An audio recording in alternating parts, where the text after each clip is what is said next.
Good day, everyone. I am Borji O. Kimbao. I am a student of EDD or Doctor of Education, major in Educational Management, and this video is a part of a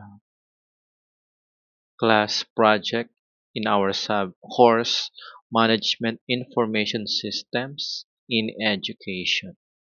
In this video, let me share to you my personal experiences with MIS or Management Information System, and also some of my analysis, and also the things I have learned in our first day of discussion, some key takeaways, and other things regarding the MIS or the use of MIS in education.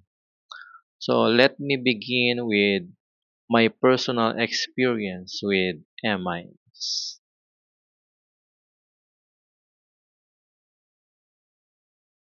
So what MIS tools or platforms are currently used in your school? I am a senior high school teacher in DepEd Division of Angeles City. So as a DepEd teacher in our school, we use DepEd or Department of Education Learner Information System or LIS. So we use that. How do you personally interact with these systems? Actually, in the Department of Education, the teachers who can only access the learner information system are the advisors or the teachers who take care of a homeroom class. Means they are in charge of this class, and all the forms of this class is to be accomplished by the advisor. So these advisors of class sections, they are one of the groups of teachers who have sole access to the learner information system.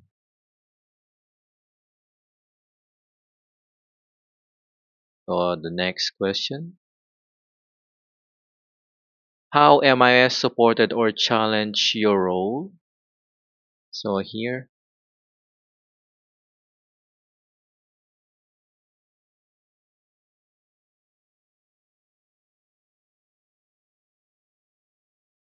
so one of my role as a homeroom class advisor is to accomplish different forms.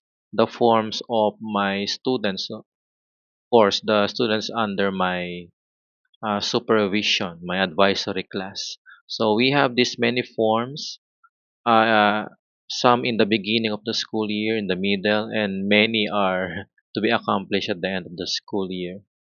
Most of these forms are or were already uploaded in the LIS or the Learner Information System used by the Department of Education. So my role as an advisor is being supported by the LIS by way of providing all the soft copies of the forms that I need to accomplish for my students. So the DepEd LIS also provide information about the previous school years where my students attended. This is really crucial, especially for those who are ALS graduates, because the ALS graduate, as we all know, they can jump from one grade level to the other. Example, uh, grade 7 student can jump from grade 7 up to grade 10, and he or she can directly take the senior high school if he or she took the ALS. So for our student, uh, making or accomplishing a form really requires that we as advisors we visit the LIS because the school years the previous school years that that student attended is being reflected on the LIS.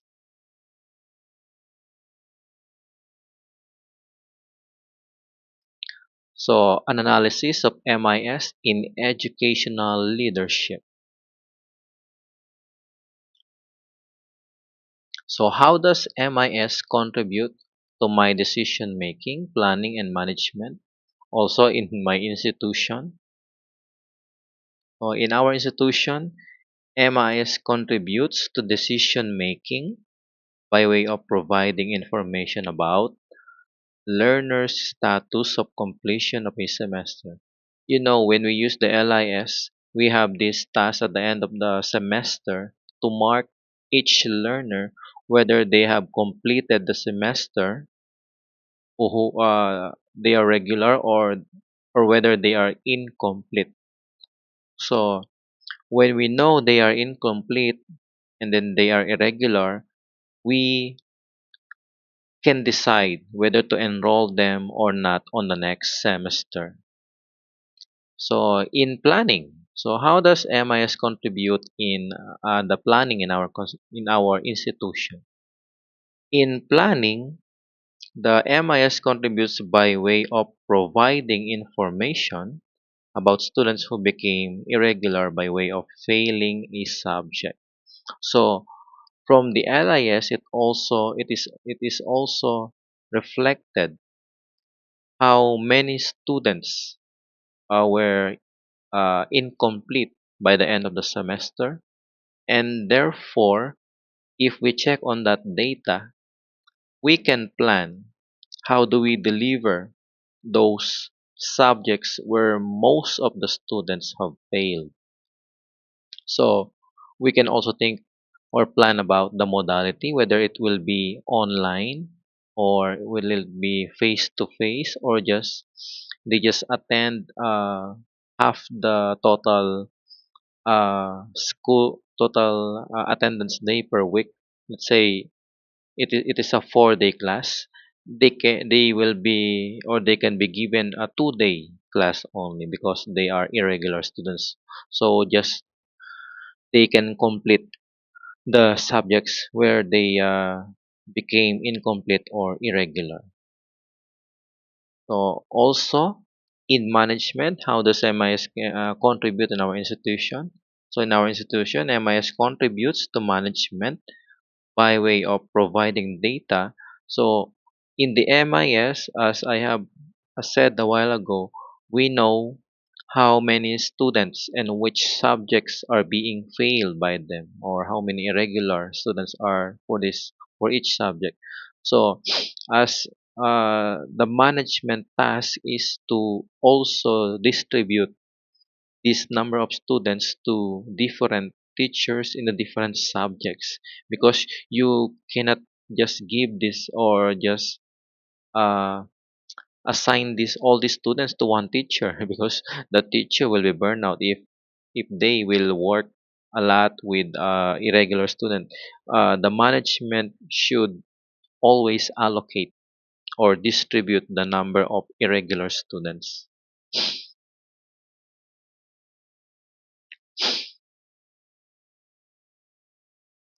In what ways has MIS improved efficiency, transparency, or accountability in our institution? So the DepEd LIS improved efficiency by providing accessible learner information online, and the transparency and accountability was improved by assisting homeroom advisors what intervention to implement in order to lessen learner dropout. In the LIS of the DepEd, the number of students who drop out and also the reason why they drop out, it is also being reflected there. So by just looking at that, we teachers can become more accountable to our students because we know their personal issues. Why do they drop out? So what are the limitations or challenges you observe? So one limitation I have observed from the or on the use of DepEd learner information system is sometimes, especially during the end of the school year, uh, we teachers, whether in elementary, high school, or senior high school, we need to accomplish a lot of forms. But what happens is we simultaneously, nationwide, we access the learner information system. And what I have observed is many times during the end of the school year, accomplishing of forms, I have noticed that the DepEd LIS is not accessible. So I think and I believe this is because of the data traffic. A lot of teachers accessing the same website at the same time. So there's a huge traffic of data. So I think that is one of the limitations or challenges of the DepEd LIS.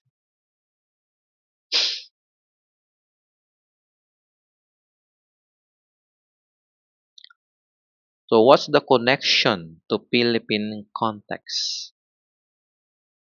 So let me share some of my reflection. So how do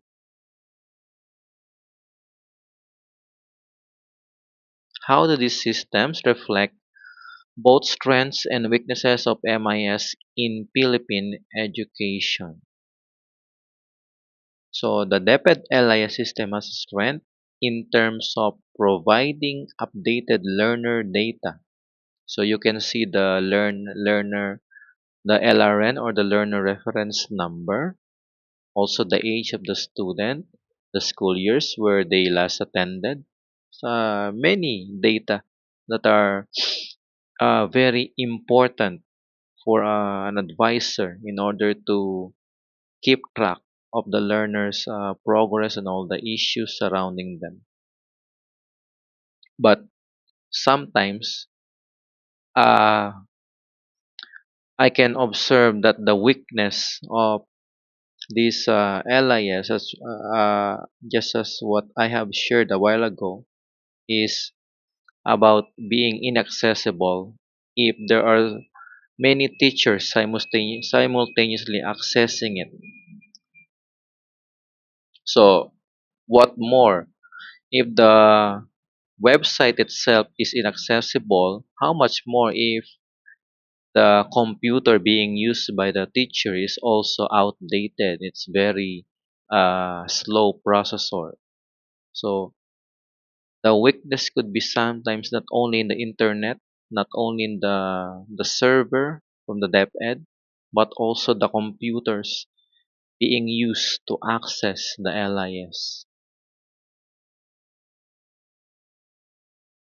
So the Philippine education needs some hardware upgrading, such as faster server computers. The Philippine education system also need an upgrade with the internet.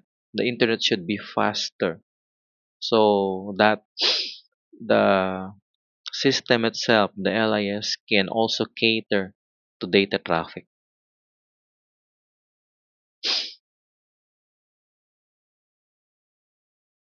So, in the relation to the previous strength and weaknesses of the LIS, so what lessons can be drawn for school university? What do the uh, other universities and colleges and schools can learn from that?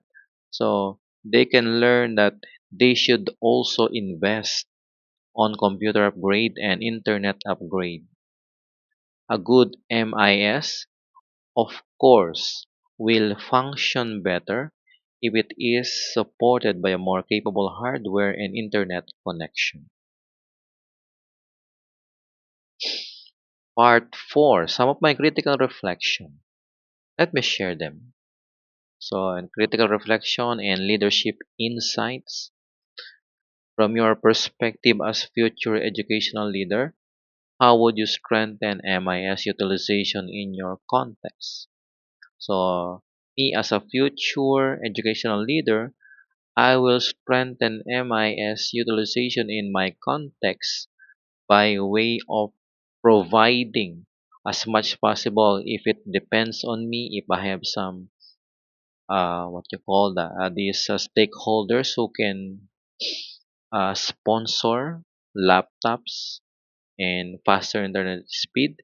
So if I have this connection with them, I will prioritize upgrading the internet in my school and also the computers being used by the teachers so that my teachers can or will be encouraged to use or utilize the MIS because they will be more encouraged because of the new laptops which are fast, very fast. You know, it's really encouraging. Parang sa Tagalog, it's masarap gamitin ang laptop na mabilis. But there are also some ethical or equity considerations that should be taken into account when using the LIS. So what are these ethical consideration? So the ethical considerations which must be taken into account includes, of course, data privacy. The teachers should be knowledgeable about this. They can be given seminar so that they can know about the data privacy. Of course, there is also this issue of digital divide.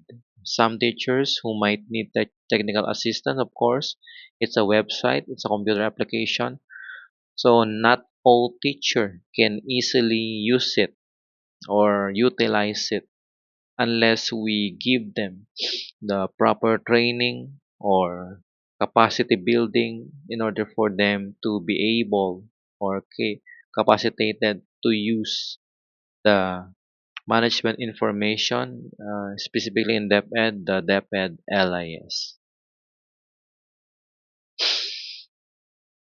So how can MIS be better aligned with the goals of quality access, equity, and accountability in education?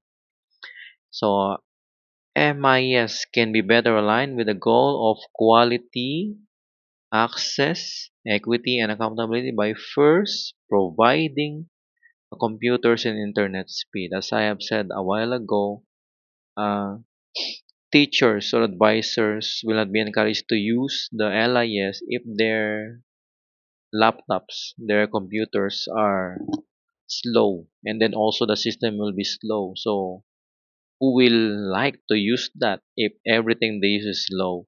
So give the teachers the good infrastructure in the internet, fast internet. Give them the good devices, fast device. They will work. They will do their best. They will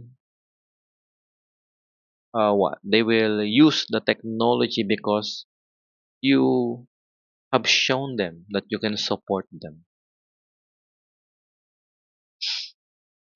So part 5, some of the key takeaways or the lessons I learned, the insights I have gained in our first discussion in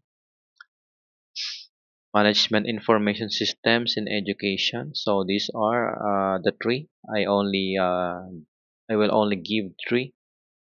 Let me read them to you.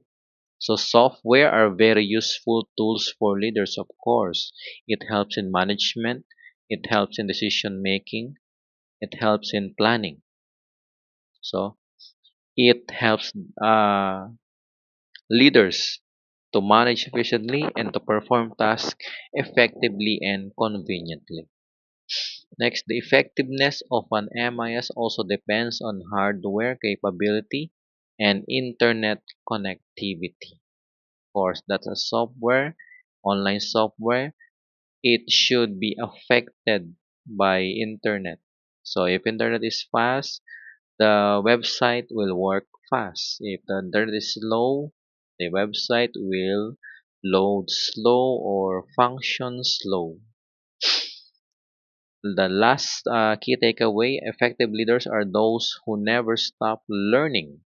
They are always unlearning and relearning, especially in the use of technological. So I have this insight that in order for someone to become an effective leader, they should be like a teacher, a lifelong learner. They should never stop on learning new things. They should never stop unlearning and relearning, especially these technological tools, because this is the new normal. We need to adapt the ever changing generation of the learners and also teachers. If we will not learn these technological tools, what will happen to us? We will be left behind. So thank you for listening. Hope you will watch this video. Hope you can also gain some insights. Thank you.